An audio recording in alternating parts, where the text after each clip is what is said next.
ମହୁଲ ଛଡ଼େଇ ସାରିଲେଣି। ଏବେ ଗ୍ରାଇଣ୍ଡିଙ୍ଗ ପାଇଁ କୁଟା ଚାଲିଛି। ଚୁନାଟା କୁଟା ସାରିଲା ପରେ ମହୁଲଟା ବଟାଯିବ ଗ୍ରାଇଣ୍ଡର। ମହୁଲ ବି ବଟା ନେଇଯାଇଛି, ନଡ଼ିଆ ଗୁରା ବି ନେଇଛି, ନଡ଼ିଆକୁ ପିସ୍ ପିସ୍ କାଟି ନେଇଛି।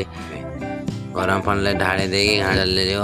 ସବୁ ଜିନିଷ ଦେଇ ସାରିଲା ପରେ ଘାଣ୍ଟିବାକୁ ଯିବ। ମୁଣ୍ଡା ମୁଣ୍ଡା ହିଁ ଗୋଟେ ରହିବ, ଗୋଟେ ଯେମିତି ଆଳୁ ଚକଟା ଯାଏ ତ ସେମିତି ଘାଣ୍ଟିବେ। ବହୁତ ଆମେ ଘାଣ୍ଟିବା ପାଇଁ ଏଠି ଦେବା ଖୋଳି ଦେଇ ସାରିଲା ପରେ ତା ନିଆଁ ଦେଇ ସାରିଲା ପରେ ବି ଆଡ଼େଇକି ଦେଖିବା କ'ଣ ହେଇଛି କ'ଣ ନାହିଁ। ହାଏ ହେଲୋ ନମସ୍ତେ, ଖୁସିରେ ରୁହନ୍ତୁ ସମସ୍ତେ। ଆଶା କରୁଛି ସମସ୍ତେ ଭଲରେ ଥିବେ ଆଉ ଭଲରେ ଜୀବନଯାପନ କରୁଥିବେ ଆଉ ଭଲରେ ଖାଇ ପିଇ ଚଳୁଥିବେ। ତ ଖାଇବା ପାଇଁ ମୁଁ ଗୋଟେ ଆଜି ବନେଇବି ଯେ ମହୁଲ ପିଠା। ମହୁଲରେ ଗୋଟେ ପିଠା ବନାଯାଏ ଯେ ପୋଡ଼ ପିଠା। ତାକୁ ପୋଡ଼ ପିଠା ବୋଲି କୁହାଯାଏ। କାହିଁ ଆଉ କେଇଠି କ'ଣ କୁହାଯାଏ ମୁଁ ଜାଣିନି। ତ ଆମର ଭାଲୁ ଏରିଆ ଏପଟେ, ତାହେଲେ ଭାଲୁମାନେ ମହୁଲ ଖାଇବା ପାଇଁ ବେଶୀ ଆସନ୍ତି। କାହିଁକିନା ମହୁଲ ଗଛ ବେଶୀ। ତ ମାର୍କେଟରେ ମହୁଲ ବିକ୍ରି ହେଲାଣି। ମାର୍କେଟରେ ଯେ ମହୁଲ ବିକ୍ରି ହେଲାଣି, ମୁଁ ଯାଇ ଭାବିଲି କିଣି ଆଣିକି ଗୋଟେ ପିଠା ବନେଇବା। ତ ବୋଉ କହିକି ପିଠାଟା ବନେଇବା ପାଇଁ ଆଜି ମନ କରିଛି। ତ ପିଠା ପାଇଁ ମହୁଲ ଆଣିଥିଲି, ତ ଛଡ଼ଉଛି ବସିକି। ତ କ'ଣ କରିବା, ପିଠାଟା ବନେଇବା। ତ ଏଇ ପିଠାଟା ମାନେ ଗାଁ ଗହଳିରେ ବେଶୀ ଚାଲେ। ସେ ଟାଉନ ଏରିଆରେ ଏତେ ଖାଆନ୍ତିନି ଲୋକ, କାହିଁକିନା ବନେଇ ପାରନ୍ତିନି। ଏଇଟା ଚୁଲିରେ ହିଁ ବନାଯାଏ। ତ ଆଗରୁ ବୁଢ଼ୀମା ମାନେ ବେଶୀ ବନାନ୍ତି। ତ ସେଇଟା ବନେଇବା। ତ କେମିତି କ'ଣ ବନାଉଛି, କ'ଣ ପଡ଼ୁଛି କ'ଣ ନାହିଁ ସବୁ ଦେଖନ୍ତୁ। ଲାଷ୍ଟ ଯାଏଁ ଭିଡ଼ିଓକୁ ଦେଖନ୍ତୁ। ମହୁଲ ଛଡ଼େଇ ସାରିଲେଣି। ଏବେ ଗ୍ରାଇଣ୍ଡିଙ୍ଗ ପାଇଁ ଯିବ, ଗ୍ରାଇଣ୍ଡିଙ୍ଗ କରିଦେବା। ତାପରେ ଯାହା ହେବ, ମୁଁ ନଡ଼ିଆଟା କୁରି ନେଲି। କୁରି ସାରିଲା ପରେ ଏଠି ପିସ୍ ପିସ୍ ବି କରେଇ ନେଇଛି, ତାହେଲେ ଭଲ ରହିବ। ଆଉ ଏଠି ଚୁନାଟା କୁଟା ଚାଲିଛି। ଚୁନାଟା କୁଟା ସାରିଲା ପରେ ମହୁଲଟା ବଟାଯିବ ଗ୍ରାଇଣ୍ଡରରେ। ଏଥର ଆମର ସବୁ ସାମଗ୍ରୀ ରେଡ଼ି ହେଇଗଲାଣି। ତ ଚୁନା ନେଇଯାଇଛି, ତାର ମହୁଲ ବି ବଟା ନେଇଯାଇଛି, ନଡ଼ିଆ ଗୁରା ବି ନେଇଛି, ନଡ଼ିଆକୁ ପିସ୍ ପିସ୍ କାଟି ନେଇଛି, ଚିନି ନେଇଛି, ବାଦାମକୁ ଭାଜି ନେଇଛି, ତାପରେ କାଜୁ ନେଇଛି। କାଜୁଟା ଟିକେ ଦେବା। ଆଉ ତାପରେ ଲୁଣ ପଡ଼ିବ ସ୍ୱାଦ ଅନୁସାରେ। ତା ପାଣିଟା ଗରମ କରିବା ପାଇଁ ବସିଛି। ପାଣିଟା ଗରମ ହେଇସାରିଲେ ଆମେ ଦେବା ଏଥିରେ ମାନେ ପାଣି ଢାଳିକି ଗୋଟେ ପିଉରି ବନେଇଦେବା ପେଷ୍ଟ। ପିଉରିଟା ବନେଇ ସାରିବା ପରେ ପିଉରିଟା ବନେଇଦେବା ଆଗେ ପିଉରିଟା ବନେଇ ସାରିଲା ପରେ ସେ ଗରମ ପାଣିରେ ହିଁ ଦେବା ପିଉରିଟାକୁ। ତ ପିଉରି ବନେଇ ଦିଏ ଆଗେ। ଏମିତି ଗୋଳେଇ ଗୋଳେଇ ପିଉରିଟା ବନେଇ ନେବେ। ବନେଇ ସାରିଲା ପରେ ଲୁଣ ଟିକେ ଦେବେ ଗରମ ପାଣିରେ। ଲୁଣ ଦେଇ ସାରିଲା ପରେ ପିଉରି ଯିଏ ରେଡ଼ି ହେଇଥିବ, ତ ପିଉରିଟାକୁ କ'ଣ କରିବେ ନା ଗରମ ହେଇସାରିଥିବ ପାଣି, ଗରମ ପାଣିରେ ହିଁ ଢାଳିବେ। କାରଣ ଘାଣ୍ଟି ଚାଲିବେ।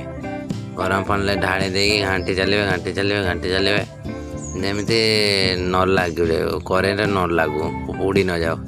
ତ ସେ ଲାଗିଥାଉ। ତାପରେ ଯାହା ସବୁ ଆମେ ସାମଗ୍ରୀ ପକାଇବା ତା ଉପରେ ସେ ସବୁ ଦେଇଦେବା। ତା ଉପରେ ମହୁଲ ଦେବା ଆଉ ସେ ସବୁ ଜିନିଷ ସବୁ ଦିଆଯିବ ସେଇଠି। ତ ତାକୁ ଘାଣ୍ଟା ଚାଲିଯିବ। ସବୁ ଜିନିଷ ଦେଇ ସାରିଲା ପରେ ଘାଣ୍ଟିବାକୁ, ଯେମିତି କରେଇରେ ନ ଲାଗୁ। ମାନେ ତତଲା ଜାଳଟା ଜଳୁଛି ନା, ତଳେ ଯଦି କରେଇଟା ଲାଗିଯିବ ଆଉ ଭଲ ଲାଗିବନି। ତ ତାକୁ ଘାଣ୍ଟି ଚାଲିବା ସବୁ ଜିନିଷ ଦେଇକି। ମହୁଲଟା ଦେଇଦେବା। ଏବେ ଘାଣ୍ଟି ଚାଲିବେ।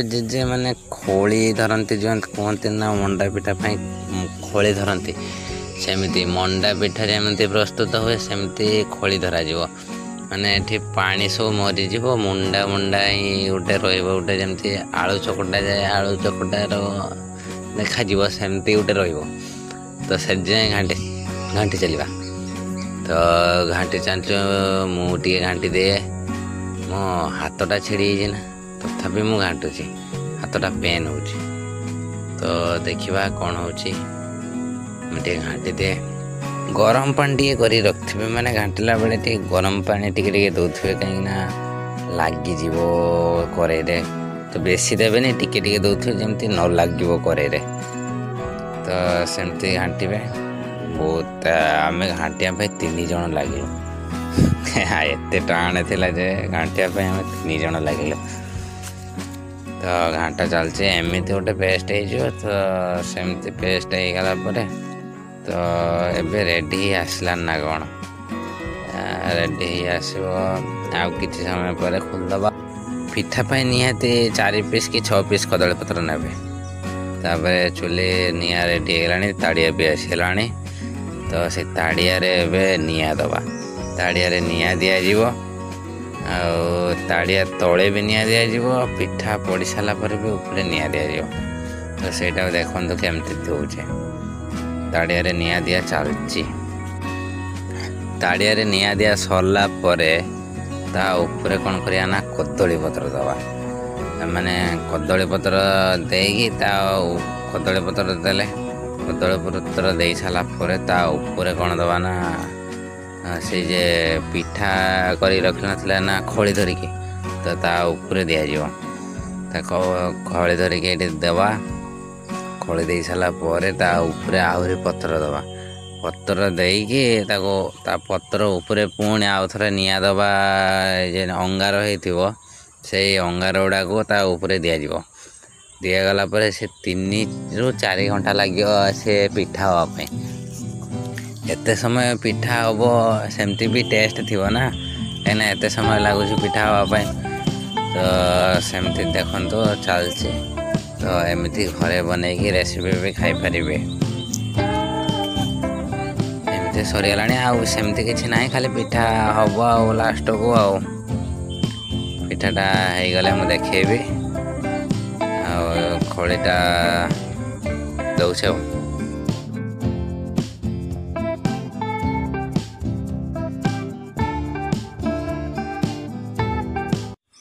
ମାନେ ପତ୍ର ଉପରେ ଦେଇ ସାରିଲା ପରେ ବି ଏମିତି ନିଆଁ ଦେବେ ହେଲା।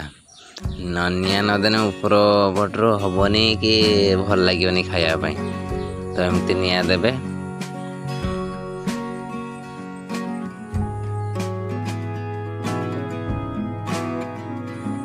ନିଆଁ ଦେଇ ସାରିଲା ପରେ ବି ମାନେ ପତ୍ର ତଳେ ବି ନିଆଁ ଦେଇଥିବେ, ଉପରେ ବି ପତ୍ର ନିଆଁ ଦେଇଥିବେ, ମଝିରେ ପିଠାଟା ରହିବ।